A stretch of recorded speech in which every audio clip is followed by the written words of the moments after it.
Naghahanap ka ba ng gaming phone na nasa under 10k lang? Okay ba sa'yo yun? Pasok ba sa budget mo yung 10k? Check mo itong Infinix Note 30 5G.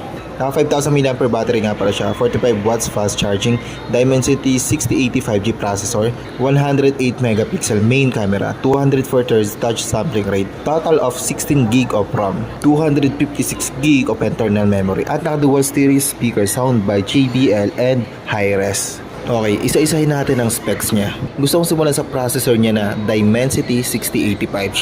Oo nga pala, 5G na po yan. Ibig sabihin 5G na po ang nare-receive niya pagdating sa internet connection. Kapag naka 5G na po sa area nyo, mapapakinabangan mo itong 5G sa internet connection. Kapag 4G ang SIM card mo, automatic naman na magka 5G ang internet connection mo dito sa phone na Infinix Note 30 5G. No need na po na mag-upgrade ka pa ng SIM. Automatic na po yan. Yung 4G na SIM, magpa 5G. Basta naka 5G na po dyan sa area nyo. Kung hindi naman, okay lang naman. At least, 5G ready na. At ayun, nakapunta tayo sa processor niya na Dimensity 6080. Itong processor na ito, kaya na ito mag-run ng mga games kagaya ng Call of Duty, PUBG, Fortnite, Genshin Impact, Mobile Legends, Firelight 84, Asphalt 9. Kung usapang ML, kaya nito na isagad sa ultra ang graphics at refresh rate. Kahit PUBG, kaya niya din ng high graphics. At kung usapang Genshin Impact, recommended ko na medium or low graphics lang para mas matagal yung paglalaro mo. Kasi kapag sobrang taas ng graphics, mas mabilis ang pag-init ng phone kumpara sa mga low graphics. At nga pala, singit ko lang kung pinoproblema mo yung pag-init ng phone mo, may video ako dyan tungkol sa pag-init ng phone. Nag-share ako dyan kung bakit umiinit ang phone at kung anong solusyon para hindi uminit yung phone mo. Click mo na lang yung video ko dyan, punta ka lang sa profile ko, panoorin mo yan. Anyway, balik tayo dito sa Infinix Note 30 5G.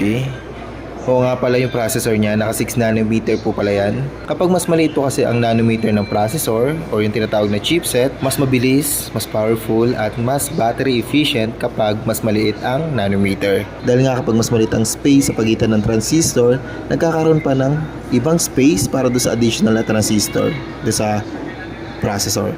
Kapag mas maraming transistor sa loob ng isang chipset, mas nagiging powerful ang computing power ng processor. At dahil mas magkakalapit lang ang mga transistor, 6 nanometer lang yung pagitan nila sa bawat isa, mas mabilis na makapag-travel ang electric signal sa kada transistor. Mas mabilis, mas battery efficient po siya. Alam mo ba, normally sa mga ganitong price range sa ibang brand, ang mga processor na ginagamit nila, naka 12 nanometer pa. Kaya kung gamer ka, mas recommended ko na 6 nanometer yung hanapin mong processor para sa gaming phone mo. Okay? Mas mapapakinabangan mo itong 6 nanometer lalo na kung oras ang tinatagal mo sa paglalaro. At kung RAM at ROM ang pag-uusapan naman natin, panalo ka pa din dito dahil naka 8 plus 8 GB of RAM na po siya. Extended po ang RAM niya, 8 GB of physical RAM plus 8 GB of virtual RAM. Yung additional na 8 GB of virtual RAM ay ibabawas niya sa internal memory na 256 GB. So magiging 248 GB na lang ang internal memory at magiging 16 GB naman ang RAM niya. Mas mataas po kasi ang RAM, mas kaya niya mag-handle ng maraming apps na naka-open. Mas kaya niya mag-multitask at iwas lag or iwas hang kapag maraming nakabukas na application. At yung 256 GB na internal memory, sobrang daming apps, picture, videos, music, kung ano-ano pang gusto mong i-download dyan sa phone mo. Kaya-kaya niya yan. Taon ang lilipas bago mo mapuno yan. At kung usapang fast charging naman yung tatanong mo, di ka lugi dito. Itong si Infinix Note 30 5G, naka 45 watts fast charge na po siya. 30 minutes lang na pag-charge, siguro nasa 75% na ang battery niyan. Pwede nga din po pala siyang i-reverse charge. In case of emergency, pwede mo siyang gawing power bank. At ang nagustuhan ko dito kay Infinix Note 30 5G ay ang tinatawag na bypass charge. So ano yun? Ano yung bypass charge? Pwede mong gamitin ang phone mo habang naka-charge. Nang hindi nito, masisira ang battery mo. Paano? Paano nangyari yon? Parang ganito, halimbawa may laptop ka, tinanggal mo yung battery ng laptop mo, tapos sinaksak mo sa power supply yung charger ng laptop. So ginagamit mo yung laptop mo nang walang battery, pero yung supply ng power ay nasa charger niya. Doon sa charger niya mismo galing, kaya gumagana yung laptop. Ganun din dito kay Infinix Note 30 5G. Although built-in na yung battery niya, hindi mo tatanggalin. Pero every time na ginagamit mo yung phone habang naka-charge, binabypass niya ang battery mo. At yung current ng kuryente ay diretso na sa main board. Gets? Hindi na dadaan sa battery yung kuryente. Diretso na sa main board. Galing yung power niya sa charger. Gets? Nakakasabay? Unlike sa iba na from charger, dadaan sa battery, tapos sa battery kukunin yung current papunta sa mainboard. Ngayon, dito kay Infinix Note 30 5G, binabypass niya ang battery. Okay, diretso agad sa mainboard. From charger to mainboard, binabypass niya.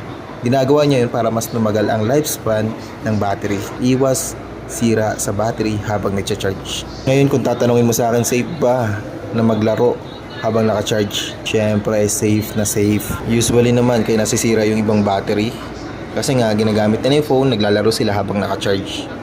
Okay? Dito kay Infinix Note 30 5G, habang ginagamit mo habang naglalaro ka, binabypass niya yung battery. At ang maganda doon, less ang chance na iinit ang phone mo kasi nga bypass niya na ang battery ng phone. Kung hindi pa sapat sa yung mga specs na yan, mga features na yan, for sure dito, magugustuhan mo ito. Dahil naka 120Hz refresh rate na po yan. Na mas ma-appreciate mo ito kung gamer ka. So, ano ba yung 120Hz? Actually, na-explain ko na ito sa mga ibang videos ko. Palit-ulit ito nang na-explain. Kaya check mo na lang yan. Punta ka dyan sa profile ko, check mo yung video ko. Pero this time, explain ko na lang siya na mabilis. Ganito kasi, kapag mas mataas ang refresh rate, mas smooth ang animation. Hindi siya masakit sa mata, masarap maglaro, kahit sa panonood ng movies. Maganda siya tingnan kasi smooth ang animation, hindi masakit sa mata. At naka 240Hz touch sampling rate na din po siya. Again, yung 240Hz, na-explain ko na din niya sa ibang videos ko. Pero dito, explain ko na lang na mabilis, okay? Ganito kasi yan, pagtaas naman ng touch sampling rate, mas mabilis ang pagre-record ng screen. Every time na tinatouch mo ang screen ng phone mo, okay? Ulitin ko, pagtaas ng touch sampling rate, mas mabilis yung pag-record niya sa pag-touch mo sa screen. Siyempre, mapapakinabangan mo ito kapag naglalaro ka. Okay? Mas mataas ang touch sampling rate, mas sensitive ang screen. Kaya kung pipiliin mo yung mga phone na may mababang touch sampling rate, minsan nagugulat ka, delay. Delay mo ma-release yung mga skills mo, delay mo pindot ka ng pindot pero delay pa rin yung skills, di ba? Ganon na nangyayari kapag mababa yung touch sampling rate. Kaya kung gamer ka, pasok na pasok ito sa'yo. Panalo ka dito kay Infinix Note 30 5G. Kung usapang design naman ng phone, pang flagship yung quality na panigurado magugustuhan mo dahil napaka-classic ng design niya at trendy din yung design. Sa camera naman, naka 108 megapixel ang main camera. Syempre, di mawawala dyan ng super night mode. May features din siya kagaya ng street photography filter. Sa front camera naman, 16 megapixel. Hindi nawawala sa kanya yung dual view video na sabay na gumagana ang front at back camera. At punta tayo sa speaker niya na alam kong ikakatuwa mo dahil naka dual stereo speaker po siya. Sound by JBL and Hi-Res. Alam mo, dyan pa lang panalo ka na eh. Kasi pang professional ang speaker ni Infinix Note 30 5G. Kaya kung maglalaro ka or manonood ng movies, mala cinema sound quality ang may experience mo. Tatlong variant nga pala si Infinix Note 30 5G. Merong Infinix Note 30 5G na 256GB ang internal memory at merong 128GB ang internal memory. Check mo sa Yellow Basket ang price nila. So para makita mo rin yung mga difference, click mo lang yung Yellow Basket dyan. At meron din pong Infinix Note 30 na 4G lang. Hindi siya 5G, 4G lang po siya. Ang difference nila ni Infinix Note 30 5G at 4G is yung processor, camera. Yun lang difference nila. Ulitin ko yung difference lang nila ay ang camera, processor at ang internet connection. 4G at 5G. Pero kung ako sa'yo, mag 5G ka na lang kung kaya ng budget mo. Click mo na lang yung Yellow Basket dyan. Sinamahan ko nga pala yan ng mga case. Meron din dyang case na may kasamang lens protector. May case din naman dyan na may shockproof. May leather case dyan na may kasamang ceramic film at throat wolf design. May leather case din dyan na de-flip at may ilagay na mga ID, credit card or debit card. Tempered glass meron din dyan sa Yellow Basket. May tempered dyan na may anti-spy. Kapag nakatapat sa'yo mismo yung phone, ikaw lang makakabasa. At yung mga sa paligid mo, sa tabi mo, sa likod mo, hindi nila mababasa. Maganda ito kapag nasa loob ka ng jeep, hindi nila mababasa yung mga nasa likuran mo. At may tempered din ako nilagay dyan na may kasamang lens protector. Magkaiba lang yung design ng dalawa, pinagsabay ko na. Lahat naman ng tempered glass na nilagay ko dyan, naka full tempered yan. Yun lang naman, visit mo na din po pala yung online shop ko. Click mo na lang yung profile ko dyan, nandyan yung link.